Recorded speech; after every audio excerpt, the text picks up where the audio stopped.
நீங்க சொல்றத பார்த்தா எல்லாரோட விலையும் ஜாஸ்தி, லலிதால மட்டும்தான் கம்மிங்கிற மாதிரி இருக்கே. நான் லலிதால தான் வாங்கணும்னு சொல்லல. எங்க எஸ்டிமேட் ஸ்லிப்பையும் நகை போட்டோவையும் வச்சு கம்பேர் பண்ணுங்க. எங்க விலை கம்மியோ அங்க வாங்குங்க. பகுத்தறிவு பேசக்கூடிய பலரும் ஆனா பிஹைண்ட் இதை ஃபாலோ பண்ணிட்டு இருக்காங்கிறது கண்கூடு. ஆக்சுவலி பெரியாரே நல்ல அஸ்ட்ராலஜர். இது எத்தனை பேருக்கு தெரியும்? அவர் மரகதக்கல்ல அணிஞ்சிருந்தார். ஏன் அணிஞ்சாரு? அப்போ புதனுடைய ஆதிக்கம் பெற்றால் சிறந்த பேச்சாளராக விளங்க முடியுங்கிறது உங்களுக்கு தெரியல, எனக்கு தெரியுது. ஆனா பெரியாருக்கு தெரிஞ்சிருக்கு. நான் ஒரே ஒரு ரகசியம் எனக்கு தெரிஞ்சது நான் உங்கள்கிட்ட சொல்றேன், பேர் குறிப்பிடல. மாநில கட்சியில உள்ள இப்போ நம்ம இருக்கவங்க கேரளாவில் 1 மாத காலம் ஒரு ஆலயத்தில் போய் தங்கி இருந்துட்டு வந்திருக்காரு. இப்போ இவங்களோட ஏ டீமா, அது அவங்களோட பி டீமா அப்படின்னு இதை பேசிட்டு இருக்கோம். ஜாதகங்களை பொறுத்த மட்டும் பார்த்தீங்கன்னா, தந்தை மகனா இருந்தாலும் சரி, முதல் தலைவர் 2ஆம் கட்ட தலைவரா இருந்தாலும் சரி, அவருடைய மகன் ஜாதகம் இருக்கு, இவருக்கு பூரம். ஆனா அவருக்கு ஃபுல்லா எகெயின்ஸ்டாக அப்படியே ஆஃப் பண்ணக்கூடிய தன்மை அவருடைய மகன் ஜாதகத்துல மிருகசீஷமா அமையுது. ரிசல்ட் வரக்கூடிய காலம் இருக்கு. அந்த அடிப்படையில் கூட அந்த வெற்றி அமையும், வெற்றி தோல்விங்கிறது அமையும். இன்னொன்று என்ன அப்படின்னா சின்னம். அந்த சின்னம் அவங்க பிறந்த நட்சத்திரத்துக்கு பொருத்தமானதா? பல விஷயங்கள் அவருக்கு சரியாக கைட் பண்ணியிருந்தாலும் சில விஷயங்களை அவர் கைட் பண்ண தவறு இருக்காருன்னு தான் நான் சொல்லணும். என் ஃபீல்டு தான் அஸ்ட்ராலஜி, இருந்தாலும் அதுவும் நான் மறுக்க முடியாது. அவர் தவறான வழிகாட்டு. லயன் அரேபியன் டேட்ஸ், இப்போ அது லயனா டேட்ஸ். லயனா பிரீமியம் டேட்ஸ், சுத்தம், சுவை மற்றும் ஆரோக்கியம். இப்போது புதிய அறிமுகம் ஆச்சி ஹோட்டல் சாம்பார் 50 கிராம் ரூபாய் 20 மட்டுமே. சார் வணக்கம் சார். வணக்கம். இப்போது அரசியல் ஃபாலோ பண்ணிகிட்டு இருக்க நம்ம சேனல் வியூவர்ஸ் என்ன திடீர்னு ஒரு ஜோதிடரை கூப்பிட்டு எடுக்கிறாங்க, ஜோதிடத்துக்கும் அரசியலுக்கும் என்ன சம்பந்தம் அப்படிங்கிற மாதிரி கேட்பாங்க. சிம்பிளாக ஒரு வார்த்தை சொல்லுங்கள் சார். ரெண்டுத்துக்கும் கனெக்ஷன் இருக்கா? பார்த்துக்கிட்டு தான் இருக்காங்களா எல்லாரும்? கண்டிப்பாக, நிச்சயமாக ஜோதிடத்துக்கும் அரசியலுக்கும் சம்பந்தம் உண்டு. இப்போ பொதுவாக ஜோதிடத்தில் பார்த்தீங்கன்னா எல்லாருமே ராஜகிரகம் அப்படின்னு சொன்னால் சூரியன் அப்படின்னு சொல்லுவாங்க. சூரியன் வலுத்திருந்தா கவர்மெண்ட் ஜாப் கிடைக்கும், அரச பதவி கிடைக்கும், அரச உத்தியோகம் கிடைக்கும் அப்படின்னு சொல்லுவாங்க. நாட் ஒன்லி சன், சூரியன் மட்டுமே அதை தேர்ந்தெடுப்பதில்லை. இப்போது நவகிரகங்களுக்கும் அஸ்ட்ராலஜிக்கும் ஒரு பந்தம் இருக்குது. அரசியலில் நவகிரகங்களுடைய பயன்பாடு என்னங்கிறத பற்றி ஒரு சின்ன ஹிண்ட் முதல்ல பேசிடுவோம், அதுக்கப்புறம் மற்ற விஷயங்கள் பேசலாம். சூரியன் நல்லா இருந்ததுன்னா யாருடைய ஜாதகத்தில் நல்லா இருக்கும் அரசியல்வாதிகளுக்கு, அவங்க நிர்வாகத்தை நல்லா பண்ணுவாங்க, அவங்க நிர்வாகத்திறமை நல்லா வரும். சந்திரன் கனிவாக நிர்வாகம் பண்ணக்கூடிய தன்மை அவங்கள்ட்ட இருக்கும். செவ்வாய் நல்லா இருக்குங்கன்னா அவங்க பார்த்தீங்கன்னா 2ஆம் கட்ட தலைவர்களை நல்லா மெயின்டைன் பண்ணதுக்கான தன்மை அவங்கள்ட்ட இருக்கும். புதன் நல்லா இருந்ததுன்னா அவங்களுடைய தேர்தல் அறிக்கைகள், இப்போது எழுத்து, பேச்சு, அது மாதிரி ஆளுமை செலுத்தக்கூடிய வகைகள் அவங்கள்ட்ட நல்லா இருக்கும். குரு நல்லா இருந்தது அப்படின்னா அந்த பிரின்சிபல்ஸு, மாரல்ஸு இதை டீச் பண்ணக்கூடிய வகையில் இருக்கக்கூடிய அரசியல்வாதிகளாக விளங்குவாங்க. சுக்கிரன் நல்லா இருக்குது அப்படின்னா அந்த ஒரு கவர்ச்சி, மக்கள் கவர்ச்சி இருக்கும். சில பேருக்கு அந்த கவர்ச்சியாலே அவங்க ஆழ்வாங்க. இப்போது ஒவ்வொருத்தரும் நிறைய பிரபலமான அரசியல் தலைவர்கள் பார்த்தீங்கன்னா பெண்கள் அப்படியே கவருவாங்க. அப்போ அது அவங்கள்ட்ட சிறப்பாக இருக்குது அப்படின்னு அர்த்தம். இன்னொன்று பார்த்தீங்கன்னா சனி, அது என்னென்னா பொது சேவையை குறிப்பது. இப்போ அரசியலில் பார்த்தீங்கன்னா எல்லாமே அந்த ஆளுமையாக இல்லை, ஃபீல்டு ஒர்க் யார்ப்பா பண்ணுறா, அவங்க தான்ப்பா ஷைன் பண்ண முடியும் அப்படின்னு சொல்கிறவங்களும் இருக்காங்கல்ல. இது எதை குறிக்குதுன்னா சனி கிரகம். இப்போ நிறைய பார்த்தீங்கன்னா இப்போ கம்யூனிஸ்ட் தலைவர்கள்லாம் பார்த்தீங்கன்னா தொழிலாளிகளுக்கு உதவி பண்ணுவாங்க, கீழ்த்தட்டு மக்களை மேம்பட வைக்கக்கூடிய தன்மை இருக்கும். அப்போது இவங்க ஃபீல்டு ஒர்க்கர்ஸ் பார்த்தீங்கன்னா சனி கிரகத்தின் ஆளுமை. இதுவும் ஜோதிடத்துக்கும் அரசியலுக்கும் தொடர்பு உண்டு. இது இல்லாமல் ராகு என்ன பண்ணுவார் அப்படின்னா, இப்போது கையூட்டு தர்றது, லஞ்சம் தர்றது அப்படின்னு சொல்கிறோம் இல்லையா. இப்போ ஓட்டை இல்லாமல் ஆக்குறது, இப்போ ஓட் ஐடி இல்லாமல் ஆக்குறது, இதெல்லாம் ராகுனுடைய காரகத்துவங்கள். அப்புறம் அந்த மிஷின் கொலாப்ஸ் பண்ணுறது, இதெல்லாம் ராகுனுடைய காரகத்துவங்கள். இப்போது கேது, அவருக்கும் பாலிடிக்ஸுக்கும் சம்மந்தம் உண்டு. என்ன கேதுக்கும் அவருக்கும் பாலிடிக்ஸ் சம்மந்தம் உண்டு? சட்டங்களை இயற்றுவது யார் அப்படின்னா பொலிட்டீஷியன்ஸ். அப்போது அவருக்கும் அதில் பங்களிப்பு உண்டு. இப்போது நவகிரகங்களுக்கும் அஸ்ட்ராலஜிக்கும் இப்போது பாலிடிக்ஸ்க்கும் உள்ள பங்களிப்பை தெரிஞ்சு நீங்கள் கேட்ட கேள்வி இதில் இருக்கும்னு நினைக்கிறேன். பதில் கரெக்டாக இருக்கும்னு நினைக்கிறேன். இப்போ கூட்டணிகள் எல்லாமே உறுதியாகிட்டு இருக்கு. சரி, இப்போ ஜாதக அடிப்படையில் கூட்டணி முடிவு செய்கிறாங்களா? எந்த கூட்டணி ஜாதக அடிப்படையில் வலிமையாக இருக்கும்? இப்போது எல்லாருக்குமே ஒரு சுயஜாதகம் அப்படின்னு ஒன்று இருக்குது. இப்போது திமுகவில் எடுத்துக்கிட்டீங்க அப்படின்னு பார்த்தீங்கன்னா முதல்வர் இருக்கார், அவங்களுடைய ஜாதக அமைப்பில் கூட்டணி தலைவர்களோடு ஒருங்கிணைக்கக்கூடிய அமைப்பு அவருக்கு சிறப்பாக இருக்குது. அவருடைய ஜாதக அமைப்பில் அது ஒரு ப்ளஸ், அது இல்லாமல் சில மைனஸ் இருக்குது அவருக்கு. இப்போது 2ஆம் கட்ட தலைவர்களாக இருக்க இப்போ உதயநிதி ஸ்டாலின் ஐயா இருக்காங்க, அவங்க டெப்டி சிஎம். அவங்களோட இதில் பார்த்தீங்கன்னா கேஷுவலாக ஹேண்டில் பண்ணக்கூடிய விதத்தில் அவர் சிறப்பாக விளங்குறார். அவருடைய ஜாதக அமைப்பில் அது நல்லா இருக்கு. இப்போ சீமான் அவர்களை எடுத்து பார்த்தீங்கன்னு வச்சுங்களேன், அவங்களுக்கு பேச்சு, அறிவு, நாலேஜ் ஓரியன்டாக அந்த இது அவர்கிட்ட நல்லா இருக்கு. இளம் அதாவது புது வாக்காளர்களை கவர்ந்து இழுக்கக்கூடிய தன்மை பார்த்தீங்கன்னா விஜய் இருக்காரு இல்லையா, தவேகா தலைவர் விஜய் இருக்காங்க இல்லையா, அவருக்கு அது சிறப்பாக இருக்கு. எடப்பாடி பழனிசாமி ஐயா அவர்களை பார்த்தீங்கன்னா இரண்டாம் கட்ட தலைவர்களையும் அவர்கள்ட்ட உள்ளவங்களை வசீகரித்து அவங்கள மெயின்டைன் கொண்டு போற தன்மை இருக்கு. ஒவ்வொருத்தருக்கும் ஒரு சிறப்பு இருக்கு. அப்போ எது ஜாஸ்தியா வரும் அப்படின்னா, இப்போ நம்ம வந்து முதல்வர் வேட்பாளர் அப்படிங்கிற பந்தயத்தில் இருக்கிறது யார் யாரு அப்படின்னா, மாநில கட்சிகளை பொறுத்த மட்டும் பார்த்தீங்கன்னா இங்க பிரதான கட்சி அப்படின்னு நம்ம எதை சொல்றோம், டிஎம்கே, ஏடிஎம்கே. சரி, புதிய கட்சிகளுக்கு இதோட ரோல் என்ன அப்படின்னா, இப்போ இவங்களோட ஏ டீமா, அது அவங்களோட பி டீமா அப்படின்னு இதை பேசிட்டு இருக்கோம். பொதுவாக ஜாதகங்களை பொறுத்த மட்டும் பார்த்தீங்கன்னா, தந்தை மகனாக இருந்தாலும் சரி, முதல் தலைவர் இரண்டாம் கட்ட தலைவராக இருந்தாலும் சரி, ஜாதகம் தான் பேசும். இப்போ ஒரு உதாரணம் சொல்கிறேன், பேர் சொல்லலை. ஒரு அரசியல் தலைவர் இருக்கார், அவருடைய மகன் ஜாதகம் இருக்குது, இவருக்கு பூரம். ஆனால் அவருக்கு ஃபுல்லாக எகெயின்ஸ்டாக அப்படியே ஆஃப் பண்ணக்கூடிய தன்மை அவருடைய மகன் ஜாதகத்தில் மிருகசீஷமாக அமையுது. அப்போது ஒன்று இவர் ஷைன் பண்ண முடியும், இல்லை இவர் ஷைன் பண்ண முடியாது, இவர் ஷைன் பண்ண முடியாது அப்படின்னு இருக்கு. அது யாருன்னு நீங்களே அனலைஸ் பண்ணீங்க, நான் நேம் மென்ஷன் பண்ணல. இன்னொரு ஜாதகத்தில் இன்னொரு கட்சி தலைவர் இருக்காங்க, அவங்க பார்த்தீங்கன்னா ஒரு ஜாதிய கட்சின்னு சொல்லுவாங்க. அவங்க தலைவர்கள் பார்த்தீங்கன்னா தந்தை மகன் தான். அவர் பார்த்தீங்கன்னா ஒருத்தர் சுவாதி, இன்னொருத்தர் கிருத்திகை. அப்போ அந்த கிளாஷஸ் வந்து நமக்கு வந்து எல்லாம் ஒரே கட்சின்னு தோணும். ஆனால் கிரகங்களை பொறுத்த மட்டும் அதனுடைய வேலையை செஞ்சுக்கிட்டே தான் இருக்கும். இப்போ ஒரு நேரத்தில் ஒரு திசாபத்தி வரும்போது ஒன்றா இருப்பாங்க, இன்னொரு திசாபத்தி வரும்போது பிரிஞ்சிருவாங்க. உள்ளுக்குள்ளே நடக்கும் அது. அதே மாதிரி கோச்சாரத்தில் கிரகங்கள் இருக்குது. இப்போ குரு வந்து பயணிக்கிறாரு, இப்போ தேர்தல் நடக்கக்கூடிய காலம், வேட்புமனு தாக்கல் செய்யக்கூடிய காலம் இருக்குது, ரிசல்ட் வரக்கூடிய காலம் இருக்குது. அந்த அடிப்படையில் கூட அந்த வெற்றி தோல்விங்கிறது அமையும். இன்னொன்று என்ன அப்படின்னா சின்னம். அந்த சின்னம் அவங்க பிறந்த நட்சத்திரத்துக்கு பொருத்தமானதா, அப்போது தலைவருக்கு பொருத்தமாக வச்சுருப்பாங்க ஒரு காலத்தில். அடுத்த ரெண்டாம் கட்ட தலைவர் இப்போ தலைவருக்கு வந்துடுவாங்க, அந்த சின்னம் அவருக்கு பொருந்தாது. இப்போது ஃபார் எக்ஸாம்பிள் சொல்கிறேன், இப்போது இந்திரா காந்தி அம்மையார் இருந்தாங்க, அப்போ தான் வந்து கை சின்னம் அப்படின்னு சொல்லி இருந்தது, அது அவருக்கு நல்ல பலன் தந்தது. ஓரளவுக்கு ராஜீவ்காந்தி அவர்கள் வந்தப்போ அவருடைய இதுக்கு அது பலன் தந்தது. ஆனால் அதுக்கு அடுத்த கட்டமாக இருக்கக்கூடிய ராகுல் காந்தி ஐயா அவர்களுக்கோ இருக்கட்டும், அடுத்தவங்களுக்கு அது ஷூட் ஆகலை. என்ன காரணம்னா இதெல்லாம் ஜோதிட ரீதியான காரணங்கள் தான்.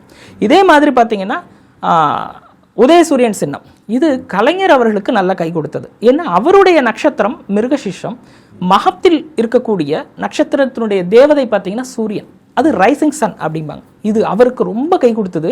இப்போது ஸ்டாலின் ஐயாவுக்கு பார்த்தீங்கன்னா அது வந்து அவருக்கு ஓரளவுக்கு நட்புகளை உருவாக்குது.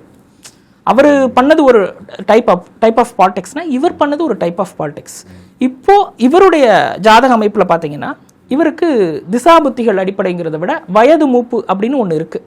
நம்ம இந்த போட்டியில் யாரை சொல்லிட்டு இருக்கோம்னா சிஎம் ஆர் டெப்டி சிஎம், இதுதான் நம்ம வச்சிட்ருக்கோம். ஆனால் ரெண்டாம் கட்ட தலைவர்கள்னு இருக்காங்க, அவங்களுக்கு வயது மூப்பு இருக்குது, அடுத்த கட்ட தலைவர்கள் வந்துட்டாங்க. ஸோ அவருக்கு அது பொருந்துமா அப்படின்னு ஒன்று இருக்குது. அவங்க எந்த தொகுதியை தேர்ந்தெடுக்கிறாங்க அதை பொறுத்து இருக்குது. ஃபார் எக்ஸாம்பிள் ஒரு உதாரணம் சொல்கிறேன். இப்போது மிருகசீஷத்தில் ஒரு தலைவர் பிறந்திருக்காரு, அவருக்கு சாதகம் தரக்கூடிய அபரிமிதமான வெற்றி தரக்கூடிய இடம் எது அப்படின்னு பார்த்தீங்கன்னா மகம். அப்போது மகத்தின் ஆதிக்கம் பெற்ற தேவதைகள் இருக்கக்கூடிய இடத்துல போய் அவர் நின்னாருன்னா அவர் பெரிய அளவில் வெற்றியை காண்பார். ஆனால் இதை சொல்கிறதுக்கு அங்கே ஒரு ஜோதிடர் இருக்கணும் இல்லையா, அதை ஃபாலோ பண்ணால் அவங்க வெற்றி நிச்சயம். வெற்றிங்கிறது பிறப்பின் அடிப்படை ஜாதகத்தில் மட்டும் இல்லை, நல்ல ஒரு வழிகாட்டுதல், சுடர் விளக்காயினும் தூண்டுகோல் தேவை. அது மாதிரி எல்லாருக்குமே ஜாதக ரீதியாக தெரிந்தாலும் அதை கரெக்டாக கைட் பண்ணுற ஒரு ஜோதிடர் கிடைச்சாங்கன்னா அதுவுமே அவங்களுடைய வெற்றியை தீர்மானிக்கும். ஓகே, ஒரு சின்ன சந்தேகம் தான். என்னென்னா நம்ம சிஎம் டெப்டி சிஎம் பற்றிலாம் பேசுகிறோம், அவங்க எல்லாருமே அவங்களுடைய கொள்கையை வந்து கடவுள் மறுப்பு அப்படின்னு சொல்கிறாங்க. அவங்க இதெல்லாம் நம்பிக்கை வச்சு இதெல்லாம் பார்ப்பாங்க அப்படின்னு ஏதாச்சும் இருக்காங்க? இல்லை, இது வந்து வெளிப்படையாக அவங்க பேசலையே தவிர, நீங்கள் சிஎம் இருக்காங்கன்னா அவங்களுடைய துணைவியார் எல்லா ஆலயத்துக்கும் செல்றதை நம்ம செய்தித்தாள்கள் வழியாக கண்டறிகிறோம். இப்போது நான் இன்னொரு விஷயம் ஒன்று சொல்கிறேன். இது அவங்களுடைய குலதெய்வத்துக்கு அவங்க வழிபாடு பண்ணிட்டு இருக்காங்க. திருவாரூர்ல பார்த்தீங்கன்னா அவங்க குலதெய்வத்துக்கு வழிபாடு பண்ணிட்டு இருக்காங்க. இதெல்லாம் செவிவழி தகவல்கள் மற்றும் பத்திரிகை வாயிலாக அறிகிறோம். அவங்க இருந்த வீட்டின் அருகிலே உள்ள கோயில் கும்பாபிஷேகத்துக்கு அவங்க தான் உதவி பண்ணியிருக்காங்க. சமீபத்தில் நடந்த ஏகாம்பரேஸ்வரர் ஆலயத்தில் உள்ள தங்கத்தேர் வந்து பார்த்தீங்கன்னா அவங்களுடைய ஸ்பான்சர்னு சொல்றாங்க. இது எந்த அளவு உண்மை? அப்போ இவங்க தெரிஞ்சு செய்றாங்களா தெரியாம செய்றாங்களா? அதை நீங்களே தான் யோசிக்கணும். ஓகே சார், இப்போ விருப்ப மனு தரோம், வேட்பு மனுக்கு நம்ம வாங்குறோம், இந்த தொகுதியில இந்த வேட்பாளர் போடுறோம் அப்படிங்கிற போது அப்போ வந்து ஜாதகம் பார்க்கறாங்க அப்படிங்கிற விஷயம் இருக்கா? ஆமா, கண்டிப்பா. எப்ப வேட்புமனு தாக்கல் செய்யணும் அப்படின்னு சொல்லி சில பேர் பாத்தீங்கன்னா பகுத்தறிவா பேசுவாங்க. நான் ராகு காலத்துல பண்ணுவேன். அவங்களுடைய ஜாதக அமைப்புல ராகு சிறப்பா இருப்பார். அப்போ அவங்க ராகு காலத்துல பண்ணா அவங்களுக்கு ஷைன் ஆகும். ஆனா பொதுவா வந்து புரியாத நபர்கள் பார்த்தீங்கன்னா ராகு காலம் இல்லை யமகண்டம் இந்த நேரத்தில் நான் பண்ண மாட்டேன், அதுவும் நன்மை செய்யக்கூடிய அமைப்பு சிலருக்கு இருக்கும். நல்ல ஜோதிடர் அவங்க வழிகாட்டினாங்கன்னா அதுவும் நல்ல காலமாக மாறும். அதுதான் இப்போ டைம் பார்க்குறாங்க, டைம் உண்டு. தொகுதி வந்து எப்படி அனலைஸ் பண்றாங்க? தொகுதி அனலைஸ் பண்றதை பொறுத்த மட்டும் பார்த்தீங்கன்னா அவங்களுடைய ஜாதகத்தில் லக்னம், அவங்க பிறந்த திதி, அவங்களுடைய நட்சத்திரம் இருக்கு இல்லையா, இதுக்கு ஃபேவர் பண்ணக்கூடிய வெற்றி தரக்கூடியதுன்னு இருக்கு, தோல்வி தரக்கூடிய இடம்னு ஒன்று இருக்கு. இப்போ எப்படி நமக்கு சூட்டபிளான ஒரு ஆலயத்துக்கு தேர்ந்தெடுத்து போறோம், அதே மாதிரி மன்னர்களுடைய ஜாதகத்தை அனலைஸ் பண்ணி செய்யக்கூடிய மரபுங்கிறது முற்காலங்கள்லேருந்தே ஜோதிடத்துறையில் உண்டு. அதை ரொம்ப ரேர் அஸ்ட்ராலஜர்ஸ் தான் அதை கைட் பண்ணுவாங்க. நார்மல் ஜாதக பொருத்தம் வந்து இப்போ நம்ம என்ன பார்ப்போம், கல்யாணம் ஆகுதா, ஃபேமிலி எப்படி ரன் பண்ணுறோம், குழந்தை பிறக்குதா, இப்படி நம்ம பார்த்துட்ருக்கோம். ஆனால் ராஜாக்கள் ஜாதகங்கள், நிர்வகிக்கக்கூடிய ஜாதகங்களை பார்க்கக்கூடிய முறைங்கிறதே வேற. இது பழமையான ஜோதிடர்கள், மூத்த ஜோதிடர்களுக்கு இது நிறைய தெரியும். எந்த இடத்துல வேட்புமனு தாக்கல் செய்யணும், எந்த நேரத்தில் எந்த தொகுதியில் நிற்கணும் அப்படிங்கிறது என்னென்னா அந்த இடத்துல உள்ள தேவதை, ஒரு சிவாலயம் இருக்கும், இல்லைன்னா ஒரு அம்பாள் ஆலயம் இருக்கும், ஒரு விஷ்ணு ஆலயம் இருக்கும். அப்போ அந்த ஆலயத்துக்கு எப்போ உற்சவங்கள் நடக்குது அதை வச்சு அதை அனலைஸ் பண்ணிட்டு இந்த தொகுதியில் போய் நில்லு அப்படின்னு சொல்லுவாங்க. ஓகே, இப்படி தான் நின்று இருக்காங்க பகுத்தறிவு பேசக்கூடிய பலரும். ஆனால் பிஹைண்ட் இதை ஃபாலோ பண்ணிட்டு இருக்காங்கிறது கண்கூடு.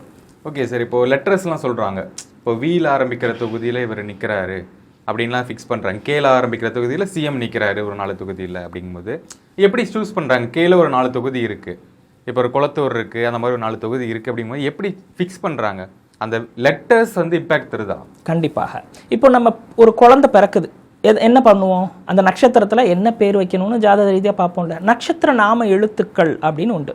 இப்போது அந்த எழுத்துக்களில் முதல் எழுத்து என்ன அப்படின்னு கண்டறிவாங்க. இப்போது பட்சி சாஸ்திரம் தெரிஞ்சவங்க பார்த்தீங்கன்னா இவங்களுடைய பஞ்சபட்சி அப்படின்னு சொல்லுவாங்க. அவங்களுடைய பஞ்சபூத அடிப்படையில் எது அவங்களுக்கு ஷைன் பண்ணுங்கிறது அந்த முதல் எழுத்து தான் தேர்ந்தெடுக்கும். அந்த முதல் எழுத்து ப்ரொனவுன்சியேஷன் தான் மெயின்.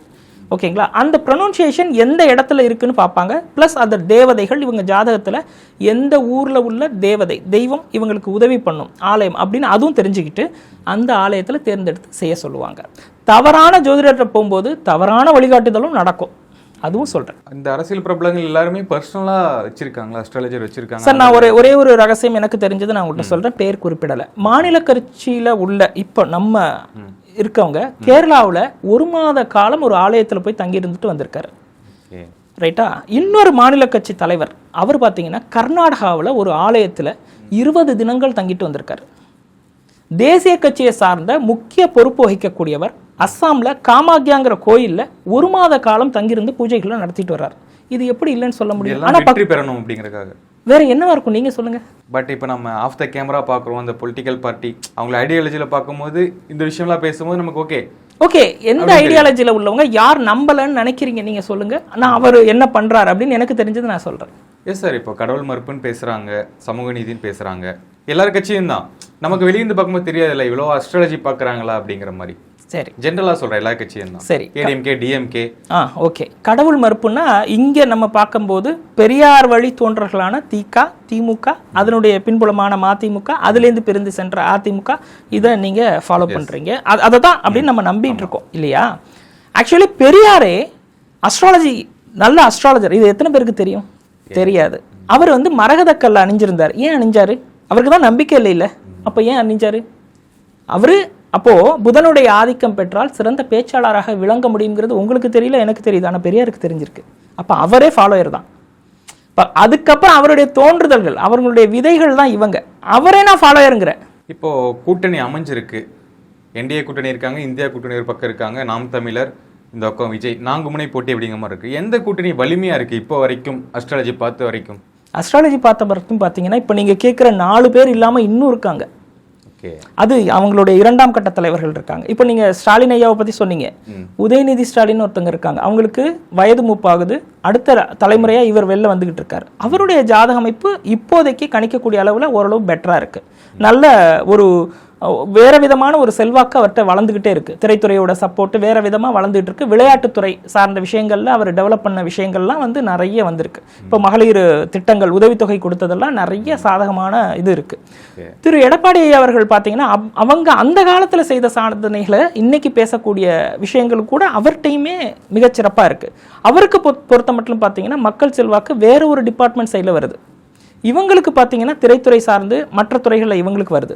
இப்போ நாம் தமிழர் சீமான் பார்த்தீங்கன்னா இளம் கல்வியாளர்கள் கற்றறிந்தவர்கள் பலரும் பார்த்தீங்கன்னா ஒரு ஸ்டூடெண்ட் இருக்காங்க, ஒரு ஃப்ரெஷர் இருக்காரு அப்படின்னா இவ்வளோ டேட்டாஸ் இவ்வளோ டிபார்ட்மெண்ட் பற்றி பேசுகிறவங்க யாருமே இல்லையே அப்படின்னு நாம் தமிழர் அவருக்கும் அந்த ஸ்பெஷாலிட்டி இருக்குது. இன்னும் இந்த ஃபீல்டில் இல்லாத ஒரு தலைவர் இருக்கார் அப்படின்னா அண்ணாமலை. திரு அண்ணாமலை ஐயா அவர்கள் பார்த்தீங்கன்னா ஒரு 1.5 வருஷ காலமாக சைலண்ட்லேயே இருக்காங்க, சைலண்ட் மோட்ல இருக்காரு. அவர் எப்போ வெடிப்பாரு தெரியாது. ஆனால் இதெல்லாம் நிர்ணயிக்கிறது எதுன்னா அவங்களுடைய திசாபுத்தி. தாவேகா தலைவர் விஜய் அவர்கள் பார்த்தீங்கன்னா மேபி இப்போ நீங்கள் அவர் சொன்னீங்க, அண்ணாமலை சார் சொன்னீங்க, அவருக்கு இந்த டைம் சரியில்லை அப்படிங்கறதுனால கொஞ்சம் சைலண்டா வச்சிருக்காங்க அப்படின்னு வதந்தியில வந்துச்சு. அதெல்லாம் உண்மையா? ஆமா, கண்டிப்பாக. அவருடைய திசாபுத்தி காலங்கள் அந்த நேரத்துல சரியா இல்லை. அவர் வந்து நாலேஜ் ஓரியன்டா ரொம்ப பெட்டர் அப்படிங்கிறது அவருடைய ஜாதகம். நீங்களே தெரியும், மல்டி டாஸ்கிங் பர்சனாலிட்டிஸ்ங்கிறது எல்லாருக்குமே முடியாது. அவருடைய ஜாதக அமைப்புல அது ரொம்ப சிறப்பா இருக்கு. ஆனாலும் அவருக்கு சூரியனோட ராகு சேர்ந்திருக்கிறதுனால அதி ரகசியங்கள் எல்லாமே அவருக்கு புலப்படும். எல்லாருக்குமே அது தெரியும். நான் நிறைய பேர் பார்த்துருக்கோம். ஆனால் அது ஆட்சி அமைக்க உதவுமா அப்படிங்கிறது அந்த நேரத்து திசாபுத்தியில் அவருக்கு இல்லைங்கிறதுனால இப்போ அவரை சைலண்ட் மோடில் வச்சுருக்காங்க. அப்போது அவர் எங்கே நிற்பார் அது ஒன்று இன்னும் சைலண்டாக இருக்குது. இது எல்லாமே எப்போ நிர்ணயிக்கப்படும் அப்படின்னா தேர்தல் தேதி முழுமையாக என்னைக்கு அறிவிக்கப்படுதோ அப்போ சொல்ல முடியும். அது ஒன்று. இன்னொன்று, ரிசல்ட் வெளியிடக்கூடிய தேதி அந்த நேரத்தில் கோச்சார கிரகங்கள் எப்படி இருக்குது அது ஒன்று இருக்குது. அப்புறம் எந்த தொகுதியை தேர்ந்தெடுப்பாங்க அதுவும் தீர்மானிக்கும். அடுத்து எந்த சின்னத்தில் அவங்க போட்டிடுவாங்க. இவ்வளவு விஷயங்கள் இருக்கு. அதனால இது ஓரலா சொல்லக்கூடிய விஷயங்கள்ல இது வந்து ஒரு வேஸ்ட் ஃபீல்டு. இது அஸ்ட்ராலஜி வித் பாலிடிக்ஸ்ங்கிறது ஒரு waste field. Okay, Vijay sir பத்தி சில வதந்தியான கேள்வி தான் நான் கேள்விப்பட்டேன். என்னன்னா, ரொம்ப சின்ன சின்ன ஸ்டெப்ஸ் கூட அவர் ஜாதகத்தின் அடிப்படையில் தான் பார்க்குறாரு, எல்லாமே அதை வச்சு தான் கணிக்கிறாரு, அது இல்லாமல் எதுவுமே பண்ண மாட்டாரு, திரையிலிருந்து இப்போ அரசியல் வரைக்கும் அதான் பண்ணுறாரு அப்படின்னு சொல்கிறாங்க. அப்படிங்கும்போது அது வந்து உண்மையா? அவ்வளோ நுணுக்கமாக பார்த்து தான் மூவ் பண்ணணுமா? கண்டிப்பாக. அதாவது அஸ்ட்ராலஜராக இருந்தாலும் எல்லா நேரத்துலையுமே கால்குலேட் பண்ண முடியக்கூடியதில்லை. எல்லாருமே இறைவன் கிடையாது. 100% பண்ணுறதுக்கு ஏதோ ஒரு அஸ்ட்ராலஜர் சின்ன ட்ராப்பு பல விஷயங்கள் அவருக்கு சரியாக கைட் பண்ணியிருந்தாலும் சில விஷயங்களை அவர் கைட் பண்ண தவறு இருக்காருன்னு தான் நான் சொல்லணும். என் ஃபீல்டு தான் அஸ்ட்ராலஜி, இருந்தாலும் அதுவும் நான் மறுக்க முடியாது. அவர் தவறான வழிகாட்டுதல் சின்னதாக நடந்திருக்கு எங்கேயோ ஒரு இடத்துல. அது வரைக்கும் அவர் நல்லா பயணிச்சிட்டு இருந்தார். இப்போ அவருடைய ராசி அமைப்பு பார்த்தீங்கன்னா அவர் பூச நட்சத்திரம் எல்லாருக்குமே தெரிந்த ஒரு விஷயம்தான். பிரபலமானவர்களுக்கு ஓரளவு தெரிஞ்சிடும். பூச நட்சத்திரத்தினுடைய தேவதை பார்த்தீங்கன்னா பிரகஸ்பதியினுடைய வாகனம் தான் யானை. அதில் யானை இருக்கும். சந்திரன் செவ்வாய் சேர்க்கை அவருடைய ஜாதக அமைப்புல இருக்கு. அதனாலதான் அந்த கொடியில அதை வச்சாங்க. மஞ்சள் கிரகம், அதாவது குருவனுடைய நிறம் மஞ்சள், அதனாலதான் அதை வச்சாங்க. பட் அந்த வாகைப்பூ, வாகை மலர் இதெல்லாமே இருக்கு. அவருடைய திசாபுத்தியை கணிக்கிறதுல கொஞ்சம் தவறிட்டாங்க. அவருடைய கிரக அமைப்பு பார்த்தீங்கன்னா ராசிக்கு ஒரு 8ஆம் பாவத்தில் பார்த்தீங்கன்னா குரு இருக்கு. அப்போ மாறல் சார்ந்த ஒரு விஷயத்துல ஏதோ ஒரு இடத்துல சின்னதா ஸ்லிப் ஆவாருங்கிறது கணிக்க அந்த ஜோதிடரும் தவறிட்டார், திரு விஜய் அவர்களும் தவறிட்டாங்கன்னு தான் நான் நினைக்கிறேன். ஏன்னா இப்போ 6 மாத காலமா வந்து தொடர்ந்து அந்த இடையூறுகள், அவர் வந்து இந்த பின்னோக்கி பின்னடைவு நிறைய இருக்கு அவருக்கு. எதனால, என்ன காரணம்? எல்லாமே கிரகங்கள் தான் சார். திசாபுத்தி ரீதியான காரணங்கள் பிளஸ் கோச்சார ரீதியான காரணங்கள். ஆனா அவருடைய பெரும் இது வந்து ஏற்கனவே பல வீடியோல நான் பேசியிருக்கேன், பல பேட்டிகள்லையும் நான் இதை சொல்லியிருக்கேன். அவருடைய ஜாதக அமைப்பு படி அவர் நிறைய இப்போ கல்வி உதவி தொகைகள்லாம் வந்து நிறைய தந்தாரு. நிறைய குழந்தைகளுக்கு பார்த்தீங்கன்னா 12th படிக்கிறவங்க, 10th படிக்கிறவங்க இவங்களுக்கு தந்தாங்க. அப்போ அது எதன் அடிப்படையில் தந்தாங்க அப்படின்னா புதன் சார்ந்த நிவர்த்திக்காக தான் அது தந்தார். அப்போ அவர் ஃபாலோயர் தான். அது இல்லாமல் இல்லை. அவர் ஜாதக அமைப்பில் அப்படி இருக்கு. வெள்ளிக்காசு நாணயம் அவருடைய 2ஆம் கட்ட தலைவர்கள், அந்த பொதுவில் அந்த மாவட்ட செயலாளர்களுக்கு தந்ததெல்லாம் உங்களுக்கும் தெரிஞ்சிருக்கும். இதுவுமே பார்த்தீங்கன்னா அவருக்கு சுக்கிரன் கேது காம்பினேஷன். அப்போது அந்த சுக்கிரன் கேதுவுடைய காம்பினேஷன் வெற்றி ஸ்தானத்தில் இருக்குது. அப்போது அதுக்கு பரிகாரமாக தான் அதை செஞ்சார். ஆனால் இன்னுமே அது நிவர்த்தி ஆகலைங்கிறது தான் அர்த்தம். ஆனால் ஒரு குறிப்பிட்ட காலம் கழித்து திசாபுத்தி மாறுனுச்சுன்னா நடக்கும். அவருடைய பெரும் தொகை வந்து இழக்கும் அப்படிங்கிறது அவருடைய ஜாதகம் தெரிவிக்குது. ஓகே, இப்போ அரசியலில் கரண்ட்டாக இருக்கவங்க பற்றிலாம் பேசிட்டோம். ஒருத்தர் வந்து அரசியலுக்கு வரேன் அப்படின்னு சொன்னார், அப்புறம் திரும்ப வரல அப்படின்னு சொன்னார், சூப்பர் ஸ்டார் ரஜினிகாந்த் அவர்கள். ஏன்னா அவர் வந்து கடவுளை வந்து ரொம்பவே நம்புறவர். கண்டிப்பா அவர் ஜாதக ரீதியாக எல்லாமே பார்த்துட்டு தான் இருப்பார். ஏன் வரல? ஜாதக ரீதியாக அவருக்கு என்ன பிரச்சனை இருந்தது? சூப்பர் ஸ்டார் அவர்களை பொறுத்த மட்டும் பார்த்தீங்கன்னா தகவல்கள் அடிப்படையில் சொல்கிறேன். சிம்ம லக்னம் அவர், திருவோண நட்சத்திரம் அவர், லக்னாதிபதி சூரியன் 4ஆம் பாவத்தில் இருக்கார். அவருக்கு அதிகமான ஆதிக்கம் அவருடைய ஜாதக அமைப்பில் பார்த்தீங்கன்னா ஆளுமை செலுத்தக்கூடியவர் அப்படிங்கிறத விட வசீகரத்தில் உயர்ந்தவர். சுக்கிரனுடைய ஆதிக்கமும் சந்திரனுடைய ஆதிக்கம் தான் அவர்கிட்ட அதிகமாக இருக்குது. ஆனால் அதே நேரத்தில் சூரியன் இல்லையா அப்படின்னா ராசியாதிபதியே சூரியன் தான். ஒரு ஆளுமையாக இருக்கார், ஆனால் ஏதோ ஒரு ஃபீல்டில் ஆளுமையாக இருக்கார். அவரை வழிபடக்கூடிய தெய்வங்கள் பார்த்தீங்கன்னா சந்திரன் அம்சம் பெற்றதும் சூரியன் அம்சம் பெற்றதும் அதிகமாக வழிபாடு பண்ணுவார். பாபாஜி பார்த்தீங்கன்னா ரோஹிணி நட்சத்திரம், அதை வழிபாடு பண்ணுவார். கரெக்டாக பார்த்தீங்கன்னா பெருமாள் கோயிலுக்கு திருப்பதிக்கு அடிக்கடி போவார். அப்போது அதுவும் ஒரு சந்திரனுடைய சேத்திரம் தான்.